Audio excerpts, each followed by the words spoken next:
What's in the box? Well, I'm gonna share with you guys the contents of this box because I've actually been holding on to it for a week now so I can open it up with you guys. But we'll get to that shortly. We've got to get our plane ready to go on like 4 charter flights today out to Dinung, one of our most unique landing places that I do. Even though it's on the side of a mountain, it has a very unique way of landing there, and I'll share with you what that is. But let's get the plane pushed out. We've got another plane out here. I've got to get it pushed out first, and we've got really thick fog out there today.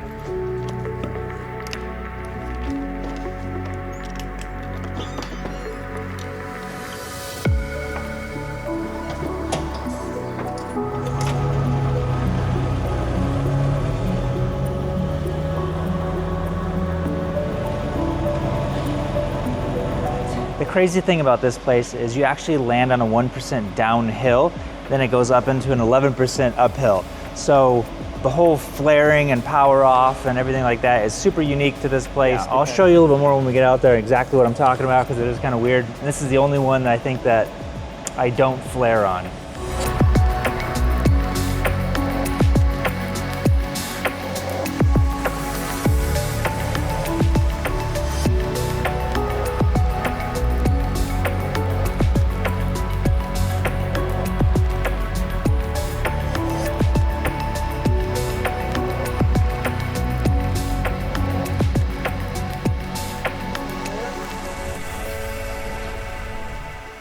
It's 9:15 now. A little bit later than I was hoping to get out of here. It is what it is. Let's go ahead and get started. Clouds are moving off quickly, so I think by the time we get up to the top of the runway, we'll almost be able to out-climb it. Alright, NG's coming up just fine. Feels like a little bit slow, but so when it does that, I watch my ITT, that little white needle. How quickly is it coming up? How slowly is it coming up?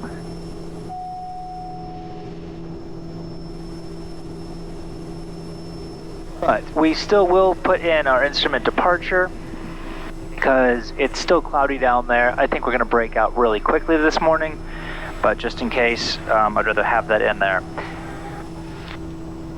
Croker Tower, good morning. November Tango Kilo, request taxi Dinung, get 1 POB. November Tango Kilo Tower, good morning.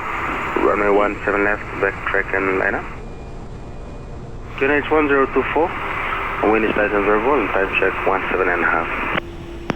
QNH 1024, click backtrack line up 17 left, November Tango Kilo.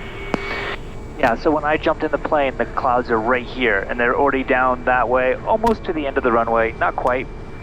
It's crazy how quickly it changes. You start seeing it change, you gotta I gotta jump in now, let's go. I've already been waiting an hour and 20 minutes longer than I kind of was hoping for. Throw our strobes on now that we're on the runway. Our governor checks out good. Alright, our fuel, our caps, and our selectors have been good. I already checked my controls. We'll leave our TAWs on. We're going up to 11,000 feet today. And yes, don't forget, I'm going to be opening this box up here when I get up to altitude where my flight slows down a bit. At 20 degrees of flaps, we've already got our trims. We'll be 50 knots by our taxiway, or we'll remain on the runway. After takeoff, we'll pitch for 85 knots, considering EPL, considering feather. Otherwise, we'll cut off, pull off, and shut off.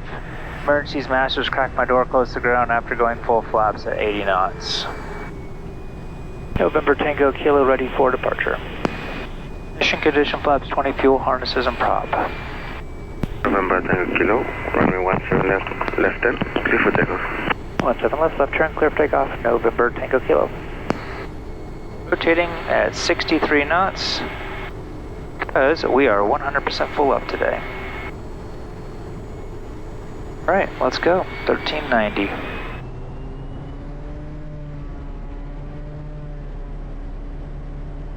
Alright, torque is set, ITT is a little bit low, bump it up just a tiny bit. Airspeed's alive. There's 50 continuing. There's our rotate.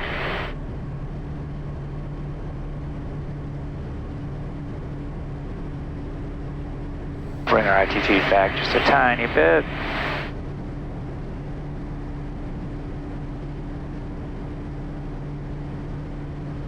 Our heading bug. Come in on our instrument departure. There we go.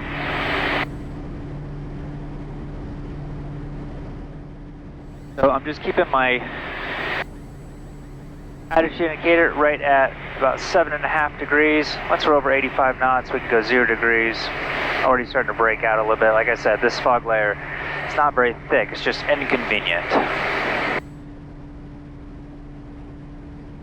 And I try to trim the plane out as well as I can so that it's not me having to fly. That really helps, I think, flying anything IMC. The less you have to touch the controls, greater chance of you not messing it up.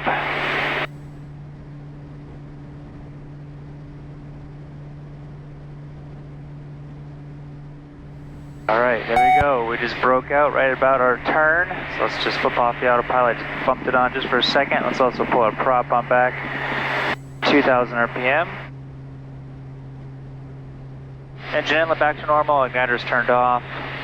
Looking where we want to go. We want to go to the top of that higher mountain over there. So now, let's just put in our flight plan again. There we go. Soroka Tower, November Tango Kilo. Departed at time 20. We'll be tracking 089 on climb 1000. Estimating denunket 52. Will remain OCTA NASDAQ. November Tango Kilo, copy departure, OCT. On climb 1000, 15 miles, contact Moresby, 123.19, 8861. 1239er, 8861 at 15, November Tango Kilo. Okay, so 1239er on the HF and 8861 on my HF. So in case my VHF doesn't work, then we'll go over to HF. My assumption is VHF will work most of the flight, but once we get out to Denunket, that's when I have to switch over to HF because usually in that valley it just doesn't work out that great. The weather's absolutely perfect right now. I'm a little bit concerned about just getting a late start at 9:20 getting out of here. Puts me back an hour and a half later. My plan was to get done at noon. So if we left at 9:15, or correction, 9:20, it puts me back at 1:03. So not really an issue getting back here, it's just getting back into Denunket for a second rounder. Sometimes the winds will pick up, and it's also forecasted to have a lot of low clouds in that valley, which makes it a problem. Biggest thing is because this is a commercial charter, I want to make sure that it actually works. Soroka Tower, November Tango Mike, taxi for Kuyu, 1 POB. I don't want to just try it, and then if it doesn't work, we just basically lost any amount of revenue, and now it's costing us to actually go do this commercial charter. So that's why it's important to me, to make sure it works. Taxi line up, runway 35 right, QNH 1024, wind is calm, time check 2.5. Taxi for 35 right with 1024, time 24.5, November Tango Mike. On this video too, I want to talk about something that I've learned over the years now, 10 years flying here in Papua New Guinea, because I started writing what might eventually become a book, I don't really know, about aviation safety, because this is something that I always had a question about, like what makes a pilot a good pilot? I remember asking somebody, what's your definition of a good pilot? What makes a good pilot? And he didn't really have a really good answer for me, you know? And so that was something I've always asked myself, and I've looked at other pilots to try to figure out, like, what makes this pilot a better pilot than this person? Is it the matter of, like, manual aircraft control, how well of a stick and rudder he is? Is it, you know, how well he can control the plane or how well he can land the plane? Or is it something else? And I've found that it's actually something else. It's kind of like a pyramid, and you've got a bunch of different things that build this pyramid, and manual aircraft control is really on one of the lowest tiers of that pyramid that makes a pilot a good pilot, with threat and air management as the top and the ultimate thing that makes a pilot a good pilot. When they have good threat and air management, then all these other things all fall in place, and that makes them a good pilot. But just because you have really good, you know, hand-eye coordination does not make you a safe pilot. But one of the things I was writing about, though, was complacency. Because years ago, when I was very first starting, really kind of my mentor that was training me here, he said, Ryan, when you get bored flying here in Papua New Guinea, you need to quit. At first I was like, I don't really understand that very much, but it really comes down to complacency. I like doing things new and fresh all the time. I love riding motorcycles, but I hate riding the same trail because it's boring. We're going out to the same locations, but sometimes I'll take different routes to the same locations just to keep my mind fresh, and I'll force myself to go kind of the crummier weather way because I want to keep myself like, you know, mentally thinking and all this stuff. And that's something that I have struggled with, and that's one way that I've kept myself from complacency, because I know a couple of pilots that have allowed complacency to creep in. That's the problem. It creeps in and you don't even notice it, and then they have an accident because you've done something so many times that it's so comfortable to do. But I'm starting a newsletter, and I'm going to be giving you guys portions of this. Basically, eventually it'll probably become a book, but for free. So it's completely free. You guys can read about it and learn what I've learned over the past 10 years, and I'm trying to put it all together in an understandable way that you could read this and go, this is how I become a better pilot. This is what makes a pilot a safe pilot, and this is the building blocks on how to arrive at becoming a safer, more well-rounded pilot, rather than just, hey, I can hit a box when I'm landing, or I can remember to check my ATIS every single time, or something like that. We're leveling off at almost 11,000. We're just passing the 15-mile mark here, so we just need to call up Moresby, and then we're going to take a look at this box. Moresby 1239er, November Tango Kilo. November Tango Kilo, this is Moresby, go ahead. November Tango Kilo, 16 miles to the east of Garoque, passing 10,500 on climb 11,000, estimating Denungat at time 55. And will remain OCT nets at all times.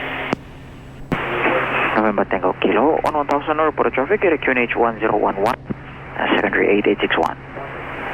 1011, 8861, November Tango Kilo. Alright, I've got my autopilot set up, confirmed up here. Yes, we've got it all where we want to. We'll connect into the magenta line once we get there. We'll level off at 11,000 once we get there. So this package here, I actually contacted this company a year ago, probably. Said, hey, you have sponsored my channel before. I see you have a new product. I love that product. Would you be willing to sponsor me again with your new product? And they said, yeah, we would love to. They're actually viewers of the channel. And this company was the very first sponsor of this channel, like almost 5 years ago. As you guys know, I've had a few different watch companies support this channel, but the first one is this company here. I believe the way you say it is Janot, or Janot, but I think it's Janot is how it's actually pronounced. All right, we're at 11,000 feet. Let's go ahead and bring my torque on back, 1250. But take a look at this case. This thing is absolutely beautiful. That's one nice thing about the Janot watches, is the quality of them is, you can feel it when you're wearing it. I mean, I've had a lot of different watches. I've never bought a watch in my life, but I've had a lot of watches, and I can tell a big difference when I'm wearing this. This is the first one that they gave me a few years ago. It's the Ocean Rover. I'll pop one up on the screen so you guys can see a better quality picture of it. But it's a micro company that only makes a few watches a week, but the quality of them is just absolutely outstanding. So yeah, hand built in America. If you guys can see that, comes with like I don't know if it's not this authenticity kind of thing, paperwork. Comes with a warranty, I believe. One thing I do like about these watches though is once you wind it, if you wear it all the time, the movement inside of it, it just like you don't have to rewind it every day, which is really, really cool. It will kind of automatically rewind. I know nothing about watches, you guys, so if you're a watch nerd, then you're probably like, oh, it's actually such and such, Ryan. Yeah, probably. I just like how they look. Oh, dude, that is so sick. I love it. And the face is like so clear. I've worn this for a few years now, and it's getting beat up. But take a look at this. I'll throw a better picture on the screen so you guys can see exactly what it looks like and all of its glory. This is called the silent service. And you can actually get it with like a date counter and things like that as well. But because I don't wear a watch every single day, I didn't want to have to reset the date all the time. So I said, hey, send me the one without the date because, yeah, I don't want to have to reset it every time I put this watch on. But if you're into watches, go check them out on Instagram. I'll leave a link down below. Give them a follow. And the quality of craftsmanship is just really, really outstanding. Let's go over the strip chart. Like I said, this airstrip particular is probably the most unique place that I go here in Papua New Guinea because you're landing on the side of a mountain, but you're actually touching downhill. It is a one-way runway. It can be boggy on the bottom side if the grass is long. It's pretty well maintained. They don't really cut the grass, but the grass also doesn't grow very much. You can see it's a negative 1% slope at touchdown, and then it ramps on up into an 11% slope. It's a pretty tight bowl, so go around is quite a ways out at only, basically, we turn final at 5,400 and at 5,300 feet, that's my committed area. So from that point on, if I say I'm committed, that means I have to land no matter what. It doesn't matter if the winds change, it doesn't matter if an animal or person comes out onto the runway, I am landing and they better get out of my way because at that point, even though the GoPro's wide angle lenses make it look like I've got so much room, if you were sitting right here, you'd be like, yeah, nah, you're committed. Like the mountains are just too close, and especially on this flight, I'm going in full absolute, my max gross weight, and my climb performance is not going to be what it would be if I was completely empty. I'll throw a drone shot up for you guys so you guys can get a better look at it. Really cool place. One of my favorite just on the ground experiences is just looking out at all like the mountains, and it's absolutely just so beautiful out there. But touchdown, like I was saying earlier, is a little bit different. You don't flare at this because you're actually landing downhill. So you basically, it has a little bit of a kind of a drop off at the very end of the runway. It kind of goes down to some garden areas and it's about 30 feet down. So I aim at the end of the runway, and then right as that end of the runway goes underneath me, like as I'm flying over it, I basically go idle and I just dump my flaps, put my flaps up. So then as the flaps are going up, that transition from 35 degree flaps to 0 degree flaps, I believe is around 7 seconds. So I just go all the way up, and as they're going up, it's just quickly losing lift, and it's forcing me on the ground so that I don't have a chance of being able to get caught in ground effect. Like, I am eliminating the option of ground effect by dumping my flaps, and I will touch down no matter what, because once your flaps are up, you're not going to float anymore. So I just keep holding at basically matching the slope down the hill and eventually settle down. But we want to be 6,300 feet, and it's a huge circuit too because of the way the mountains are. I fly a bigger circuit than maybe some other pilots do, just to mentally get into the space of this is what I'm doing. I'm slowing down, I'm getting my speeds on point so that I'm not in a rush. Going back to the whole complacency thing, even though I've been here probably 100 times, I still have to just mentally get into the game and be like, okay, this is what I'm doing, this is what I'm going to expect, if this happens, this is what I'm going to do, rather than just going through the motions, really like intentionally talking about and thinking about what it's going to look like, feel like before I make the landing. Okay, there's passing 10,000 feet, where before we get to this line, this is working out really great. Once we get past the next ridge line, then we drop on down to our 6,300 feet for pattern altitude. Let's start up our buddy check for landing. This is a takeoff and landing checklist to cover all your critical items so that you don't forget something that is absolutely critical. This allows you to bounce around in whatever order you get the thing. Maybe you get a landing clearance earlier or something, and you're now on base going, oh, did I get my landing clearance? Man, these are so helpful for that. Let's start off. Selectors, both on. My brakes are good, nice and firm. We'll turn our altitude down to 6,300 initially. Turn our terrain awareness system off, which is done. Lights and inlets. We have them where we want. If we have to go around, it's at 5,300 feet. Power up 20 degrees. Start my right hand turn. Pitch for 12.5 degrees on the attitude, or 12 degrees on the attitude indicator. Reset top of the ITT. And it's again a really tight turn out of there. Prop and harness will get here shortly. All stations D Nugget 123.9 November Tango Kilo 9 miles, correction 8 miles to the west 9,300.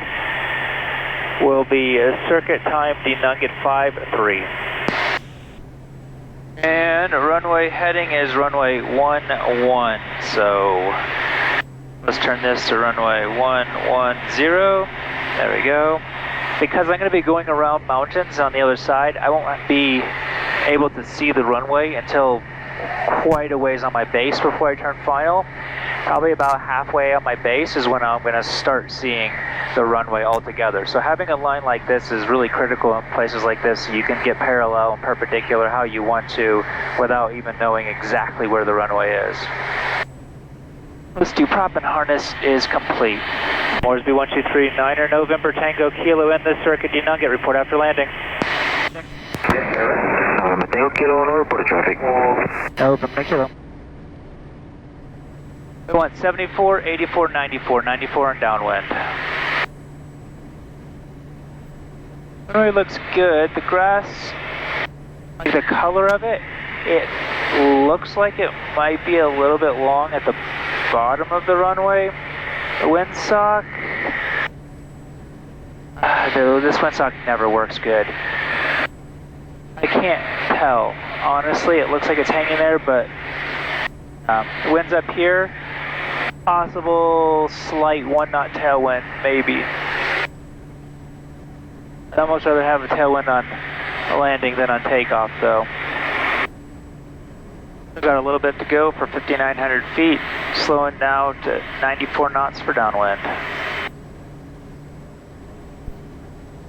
Turning our base 5650, turning final 5400. Okay, there's approaching our 5900. Now that we're slowing down, let's get our right rudder pressure in again. Once we got it to 5900, we're just going to hold that altitude, let our airspeed bleed off the rest a little bit, and power back up to hold that before I keep going down. Looks like the winds are a little bit behind me now. Now up to 5 knots. All right, 20 degrees, there's our 56, close to 50 and 94 knots, slowing to 84 knots now. 5400 turning final.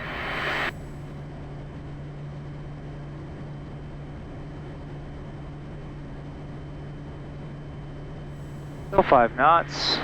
Now kind of coming from the opposite direction. Alright, don't see the runway yet. 6 knots, so it is increasing. Looks like we might have a tailwind for takeoff potentially. There's our 54 knots, or 5,400 feet, a little bit early. So I'm going to hold that with a little bit of power.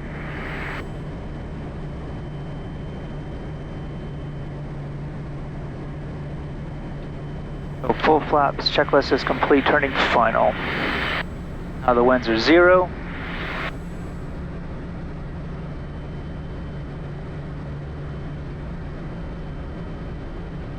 Hold our 74 knots. 4 knot headwind. There's our 5,300 feet. Yep. Everything's looking good. We're continuing. We're committed.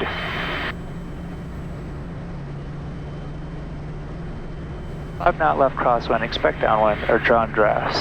There's our 74 knots. 600 on the descent.